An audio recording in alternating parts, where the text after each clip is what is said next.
recebendo mais uma vez aqui conosco o Defensor Público Geral do Estado, o doutor Djalma Sabo Mendes. Doutor Djalma, bom vê-lo novamente. Muito obrigado. Né? Tudo tranquilo? Tudo bem, graças a Deus. Estamos... O senhor assumiu novamente a Defensoria Geral do Estado em novembro do ano passado. Já passado aí praticamente 3 meses aí, que já avançamos, doutor.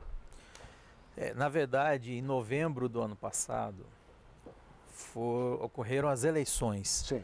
Para o cargo de Defensor Público Geral. O meu novo mandato, o atual mandato, iniciou-se no dia 2 de janeiro deste ano. Então, nós estamos aí agora indo para o 3º mandato à frente da Defensoria Pública e nós temos algumas metas que pretendemos alcançar ao longo desses 2 anos. Eu digo que no 2º mandato, no biênio 2013-2014, nós conseguimos implementar muitas ações dentro daquilo que eu havia planejado para aquele mandato, para aquele biênio. Principalmente o nosso grande desafio, que é a interiorização da Defensoria Pública e a possibilidade de prover todas as comarcas do estado de Mato Grosso com a Defensoria Pública. Eu me lembro que eu conversei com o senhor na época, nós falamos sobre uma preocupação. O número de pessoas, de defensores, que estariam envolvidos nessas ações. Nós até então temos tido muitas observações por parte da população na esfera Estado de Mato Grosso, da falta de defensores públicos, numa melhor agilização dos processos que demoram demais. O que caminhamos já? Concurso, de repente, público aí, para a implementação de um ritmo acelerado de trabalho, enfim. Você mencionou um dado que realmente... infelizmente, ele vem ocorrendo e muitas vezes é devido à ausência do defensor público na comarca, que é a morosidade na prestação jurisdicional, ou seja, os processos, eles não caminham numa velocidade que deveria. E quando não tem o defensor público naquela comarca, o juiz se vê obrigado a nomear um advogado para aquela causa, Sim. Para aquele processo. Sim. E o advogado, ele vai atuar naquela defesa na expectativa depois de receber os honorários por parte do Estado. E aí nós já vamos esbarrar num outro problema. O custo que isso representa para o Estado, que as nomeações desses advogados, eles deverão receber pelo trabalho prestado. Com certeza. E com isso a conta para o Estado, ela fica muito alta. Então nós temos hoje uma realidade ainda da Defensoria Pública, com a última nomeação de defensores e a última posse que nós demos, nós iremos para 67 comarcas, mas nós ainda ficaremos com 12 comarcas sem Defensoria Pública. Quer dizer, os juízes continuarão a nomear aqueles advogados. E com isso a população é penalizada, porque fica sem ter alguém de fato para poder defender os seus interesses, como tem sido motivo de reclamação de muitos que têm procurado um defensor público, até mesmo aqui na capital. Nós percebemos essas reclamações, doutor Djalma. Há previsão de um incremento funcional ainda no ano de 2015? Então, você foi muito feliz nessa observação. Você veja que não é apenas a morosidade processual, o custo para o Estado, mas também a população desassistida. Ou seja, os direitos daquelas pessoas que não têm para onde recorrer ou atrás de uma defesa, de um advogado, aquele seu direito vai acabar muitas vezes perecendo. Então o custo social também é muito grande. Então a nossa preocupação no ano passado foi aproveitar de um concurso público que nós fizemos em 2009, 2010, os demais candidatos que aguardavam a nomeação. Então nós conseguimos naquele momento foram empossados num total de 32 defensores públicos, e com isso permitiu que nós saltássemos de 42 comarcas para 67. Certo. Então foi um avanço. Agora nós ainda temos necessidade de prover as demais 12 comarcas. Certo. E isso se fará com um concurso público. Certo. Então a nossa intenção neste ano de 2015 é publicar ainda no primeiro semestre, estamos em tratativas com o governo do estado para a alocação de recursos que permitam com que as 15 vagas restantes que faltam para o preenchimento de todos os cargos de defensores públicos, nós possamos então publicar esse edital ainda neste primeiro semestre. Perfeito. Agora, uma ação da Defensoria, eu acho bastante interessante, vai começar amanhã aqui em Mato Grosso, que é o projeto Ribeirinho Cidadão, onde vocês, obviamente, vão realizar aí um trabalho rio abaixo, podemos dizer assim, levando atendimento, informação, se colocando à disposição de famílias mais distantes, de famílias ribeirinhas. Enfim, eu queria que o senhor falasse sobre esta ação que vai acontecer amanhã. Bom, a Defensoria Pública, ela lançou esse projeto há 9 anos atrás. Então, hoje nós estamos, nesta edição de 2015, levando aquilo que inicialmente foi uma proposta de levar a orientação jurídica para aquela população que não saía ou que não tinha condições de ir até a sede da comarca, que era no município de Santo Antônio de Leverger, então levar as suas demandas. Então, com essa preocupação, nós iniciamos, né, esse trabalho. Inicialmente, então, levávamos apenas a orientação jurídica, o defensor público, o magistrado, o promotor de justiça, e nós resolvíamos aquelas demandas jurídicas ali no local. Porém, com o passar dos anos, nós fomos percebendo que aquelas pessoas, elas eram carentes, tinham muitas carências, não só na área jurídica. Sim. A emissão de um documento de identidade, que muitas vezes cerceia ali os seus outros direitos, outros benefícios, até a questão da saúde. Muitas pessoas também tinham problemas de saúde, problemas odontológicos. Então, nós passamos também a levar, além da orientação jurídica, assistência médica, assistência odontológica e esses serviços, né, como a confecção de carteiras de identidade, CPFs, enfim. E hoje, esse projeto, ele já se tornou um sucesso tão grande que a população, ela, a cada ano, já aguarda a Defensoria Pública juntamente com as demais instituições. É bom que a gente frise. E nós temos aí o Poder Judiciário, o Ministério Público, o Exército Brasileiro. Este ano nós estamos com a Receita Federal também incorporando esse projeto. Então, é um serviço que a cada ano ele vem aumentando. Qual a estimativa de atendimento para este ano? Olha, seguramente nós iremos ultrapassar os 5.000 atendimentos. 5.000 atendimentos. Essa ação, ela começa amanhã e vai se estender até quando? São 15 dias. São 15 dias de atendimento, dividido em 2 etapas. Certo. Amanhã inicia a etapa fluvial, a partir do município de Barão de Melgaço, 2 barcos tipo Chalana estarão descendo o rio Cuiabá e fazendo esse atendimento na população ribeirinha. E serão 10 dias, né, na etapa fluvial.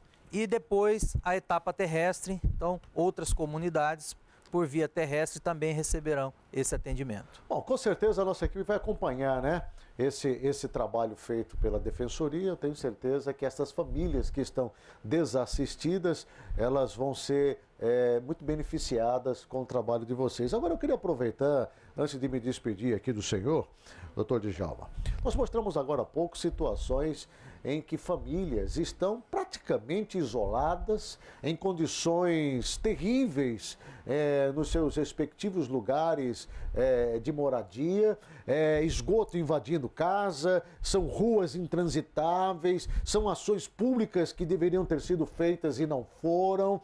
Essas famílias, elas não sabem mais a quem recorrer, né? Eu até gostaria de colocar imagens aí da matéria aí, do Jardim Milênio aí, por favor, né, para que o doutor Djalma possa olhar. Situações extremas, lixo, terrenos baldios, enfim. Doutor Djalma, como resolver essa questão? Aonde que a população pode, de fato, de direito, ter assegurado, sabe, os seus direitos em decorrência de situações como essa que nós estamos vendo, por exemplo, lá no Jardim Novo Milênio? Olha, essa é uma situação realmente que muito nos preocupa. E nós temos um núcleo dentro da Defensoria Pública, uma coordenadoria de ações comunitárias voltada para a atenção a esse tipo de situação. Nós temos encaminhado muitas demandas para o município de Cuiabá, para a Prefeitura, buscando soluções, principalmente na questão de infraestrutura nesses bairros. Então são, como você disse, córregos a céu aberto, o lixo espalhado na rua, a falta do saneamento básico, enfim, isso tudo expõe aquela população a uma situação de risco, colocando em perigo até a sua saúde. Então nós temos feito esse encaminhamento. O que nós percebemos e o que a gente sempre cobra do município é uma programação. Ou seja, nós sabemos que o município tem restrição orçamentária que não permite atender todas as comunidades, todos os bairros, levar a estrutura para todos os bairros. Agora, nós queremos que seja apresentado para aquela população um planejamento e que ela saiba que seu bairro, em um determinado momento, será contemplado. Doutor Djalma, o senhor entrou exatamente numa questão aqui que eu acho importante, essa questão de planejamento. Porque o cidadão, ele tem os seus deveres. Ele tem o dever de pagar os seus impostos, ele tem o dever de pagar as taxas que lhe são atribuídas. Nós estamos falando aí de IPTU, taxa de iluminação, taxa de água, taxa de esgoto, taxa de asfalto, taxa disso, taxa daquilo. Nós somos obrigados a pagar. Se nós não pagarmos, nós corremos o risco de termos esses serviços ora interrompidos e muitos moradores acabam passando por situações vexatórias, são literalmente humilhados, né? Mas só que nós temos os nossos direitos também. E esses direitos, que são assegurados pela própria Constituição desse país, pela Constituição do Estado, do município, nos assegura isso daí. Só que não é respeitado. Uma hora somos cobrados, em outra hora somos desrespeitados. Como entender isso do ponto de vista do cidadão, da senhora que está nos assistindo, que nesse momento tem um esgoto na porta de casa, numa rua que não tem condições de transitar com um automóvel, um veículo, enfim. O que fazer, doutor? Você disse muito bem. As pessoas têm os seus deveres e o município, o direito de cobrar os impostos, as taxas, enfim.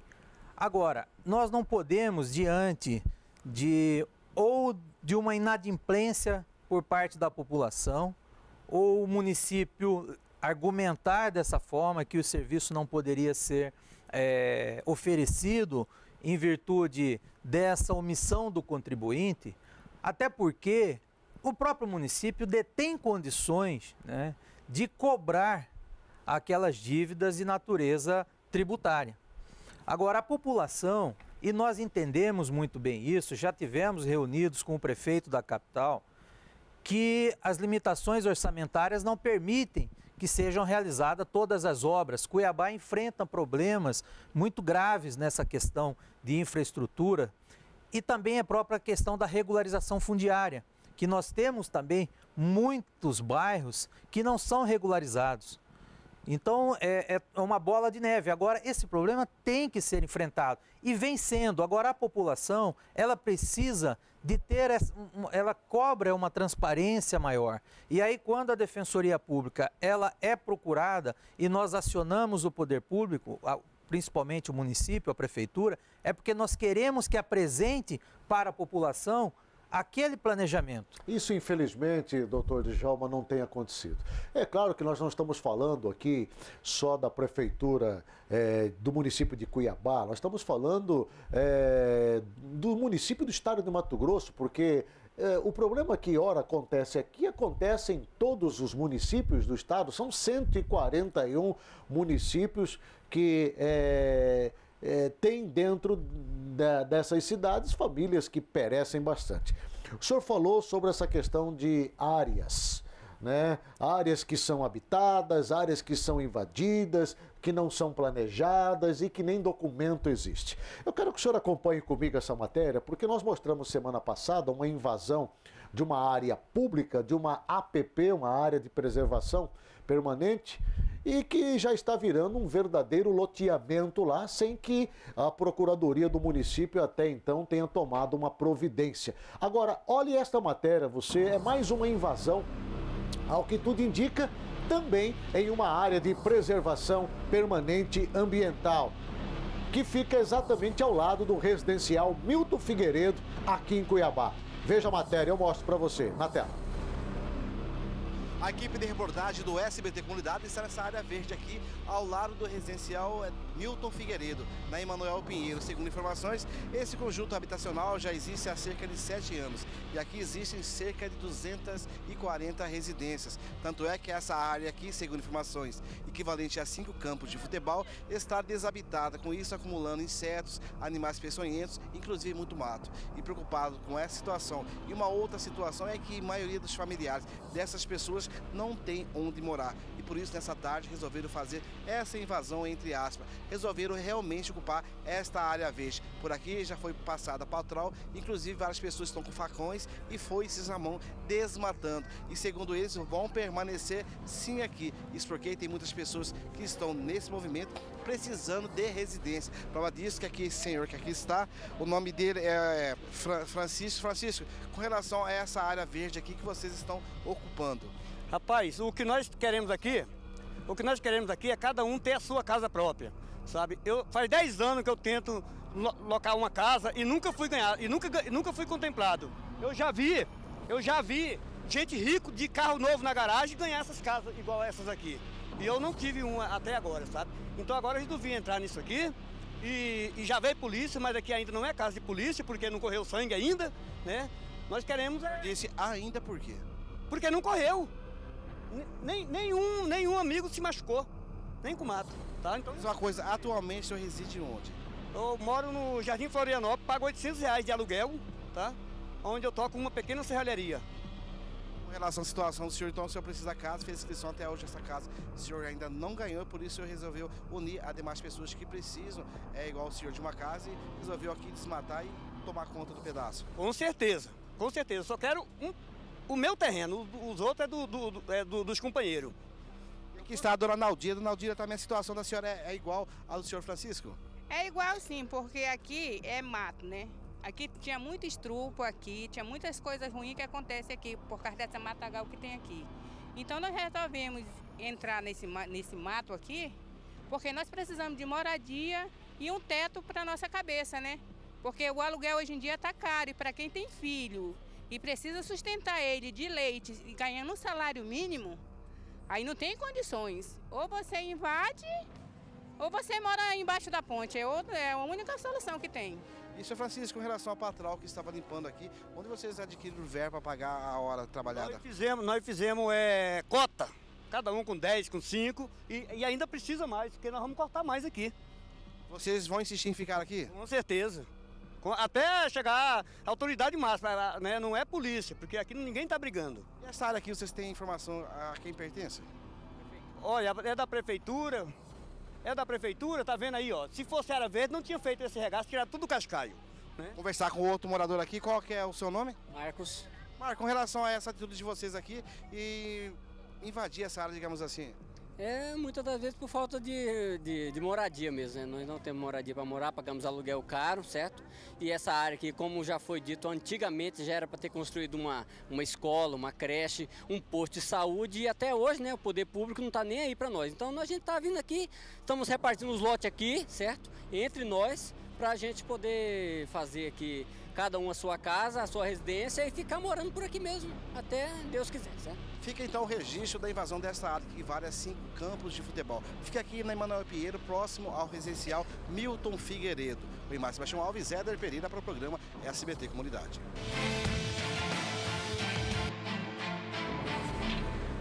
Doutor Djalma, é claro que isso não é da vossa área, né? A Defensoria Pública do Estado não é responsável por estar tramitando dentro dessa questão, mas não deixa de ser um problema de ordem pública, quando nós vemos essas áreas sendo invadidas, famílias, sabe, entrando de qualquer jeito, debaixo das barbas do poder público, sem nenhuma interferência e quase sempre apoiada e liderada por seres políticos, públicos, né? Como que a gente consegue relacionar o déficit habitacional, esses programas do governo federal, que tem atendido em parte a população que verdadeiramente precisa de casa popular, e estas invasões, doutor? Olha, em primeiro lugar é importante que se diga que a Defensoria Pública, ela, naturalmente, como nós somos defensores do direito e defendemos a justiça, nós não concordamos em hipótese alguma com ocupações ilegais. Invasão de áreas públicas, elas, em hipótese nenhuma, deveriam ocorrer. E nós temos acompanhado algumas desocupações, e eu cito como exemplo, até o ano passado, isso foi uma parceria exitosa com a Prefeitura de Cuiabá, em que nós acompanhamos a desocupação de uma região aqui próxima ao bairro Santa Isabel, em que 140, 150 famílias tiveram que desocupar aquele terreno, aquele lote, sem haver nenhum tipo de problema com a polícia, enfim, com aquela desocupação. Então é claro que nós temos a preocupação com as pessoas, né? Uma coisa é a ocupação, aí o município toma suas providências, ingressa com as ações necessárias, e a Defensoria apenas acompanha para evitar com que aquelas pessoas elas venham a sofrer algum tipo de violência, seja física, seja moral. Então nós queremos que a situação de normalidade, a regularidade se impere. Agora, é claro que você disse muito bem, o poder público tem que fiscalizar com mais competência essa questão. Ao longo dos anos, o que nós observamos foram ocupações ocorrendo, e até mesmo em áreas públicas, e isso foi se permitindo, foi se tolerando. Não, e sem planejamento, né, algum, e hoje nós estamos vendo aí o transtorno que vive a população dentro desses bairros que foram criados assim, através de invasão, sem galerias de água pluvial, sem rede de esgoto, sem iluminação adequada, sem planejamento para asfalto. Enfim, é uma situação que submete o ser humano de uma forma ridícula. Não há como se falar em planejamento dentro de uma área que foi irregularmente ocupada. Então, veja que essa questão fundiária é um problema muito grande que o prefeito tem enfrentado, e ele tem promovido ações nesse sentido. A própria Defensoria Pública tem acompanhado, tem sido parceira na questão da regularização fundiária. Nós temos um núcleo de regularização fundiária. Agora, não pode-se permitir o que acontecia no passado, em que aquelas áreas eram ocupadas e iam se permitindo a própria omissão do poder público, e ali o número de famílias aumentava. Quer dizer, nós podemos pegar como um exemplo, e nós vivenciamos isso quando nós tivemos que enfrentar uma situação na Secopa, que foi a desocupação do Córrego do Barbado. Sim. Então ali nós tínhamos um projeto, se vocês lembram à época, uma avenida parque que passaria ali pela região. Estávamos trabalhando até mesmo a realocação daquelas famílias para um outro residencial, mas naquele momento ingerências políticas, enfim, algumas situações não permitiram com que aquela obra avançasse.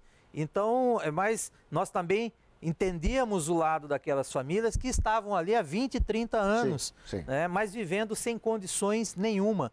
Então tem que haver realmente todo um complexo de ações organizadas, primeiro para não permitir novas invasões, novas ocupações irregulares. Segundo, encontrar uma solução para Agora, abrigar essas famílias exatamente, que ainda não têm moradia e que, obviamente, estão aguardando nessa fila interminável desse programa Minha Casa Minha Vida do governo federal. E essa é a nossa preocupação.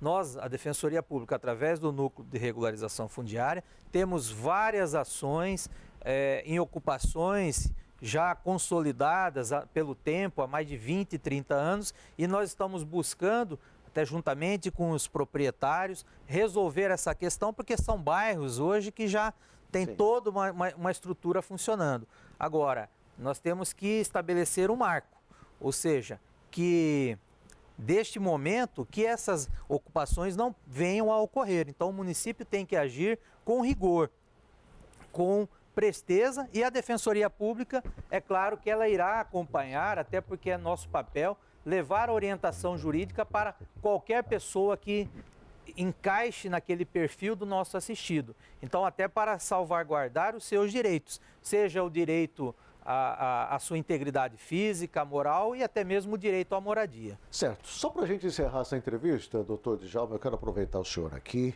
Nós estamos vivendo um problema muito grande com relação ao abastecimento, fornecimento de água aqui em Cuiabá. Daqui a pouquinho até eu vou mostrar uma matéria falando sobre essa questão hídrica aqui do estado de Mato Grosso. Mas com relação à CAB, muitas reclamações chegam, né, do mau atendimento que a CAB ou do mau serviço que a CAB vem prestando à população de Cuiabá com relação à falta de água. PROCON tem sido consultado, buscado inúmeras reclamações. Aonde a Defensoria Pública pode entrar nessa questão para defender os interesses do cidadão, uma vez que muitas contas estão chegando, a água não vem, mas a conta chega e a população acaba tendo que pagar por isso daí, por um serviço que não está recebendo? Olha, a Defensoria Pública, através do seu núcleo de defesa do consumidor, ela recebe muitas reclamações envolvendo a questão, a CAB. E o ano passado, nós até mencionamos numa audiência pública que nós fizemos na Assembleia Legislativa, quando discutíamos a questão da telefonia celular. Sim. Em que a CPI da telefonia celular, que não virou em nada. Olha, não, ela chegou num termo, ela deu um resultado, sim. A Assembleia, ela produziu, talvez ela não divulgou como deveria, né, o resultado daquela CPI. Eu gostaria de convidar o deputado Nininho, do PR, que foi o autor aí, né, de todos os trabalhos envolvendo aí a CPI da telefonia, que viesse falar a respeito do que realmente ficou definido aí. A Defensoria, ela participou juntamente com o Ministério Público e outros órgãos, e nós vimos recebendo mensalmente os relatórios que foram pactuados naquele termo de ajustamento, compromisso das operadoras. Então, nós temos recebidos, o nosso núcleo de defesa do consumidor tem acompanhado. Sim. Agora, é claro que você mudar uma situação problemática para uma solução imediata, isso não é possível. Com relação à questão da CAB, doutor. Então, isso, como eu estava dizendo, naquele momento nós mencionávamos naquela audiência que depois da telefonia celular, o maior índice de reclamações envolvia a questão do abastecimento de água. Então nós temos chamado, nós temos encaminhado ofícios, temos buscado uma solução pela via administrativa, mas ainda, infelizmente, nós não estamos recebendo a resposta que a população gostaria.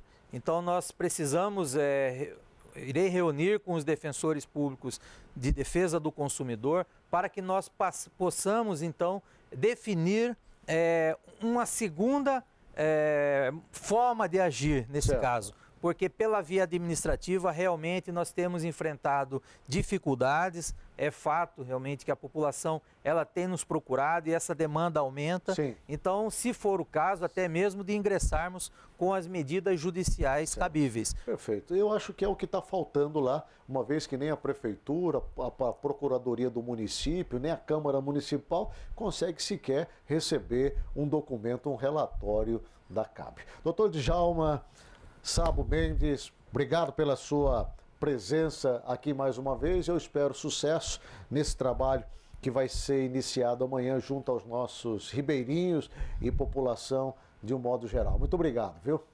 Obrigado, eu agradeço mais uma vez a oportunidade de estar aqui no programa, esclarecendo para a população acerca dos seus direitos e me coloco sempre à disposição. A Defensoria, ela tem um leque de atuação, veja que nós discutimos aqui Vários projetos sociais, regularização fundiária, direito do consumidor, enfim. E o que a população espera é justamente uma resposta, né? Que não, se a solução não será imediata, mas pelo menos que um encaminhamento para que ela receba ali o serviço que ela realmente merece. Muito obrigado pela sua presença.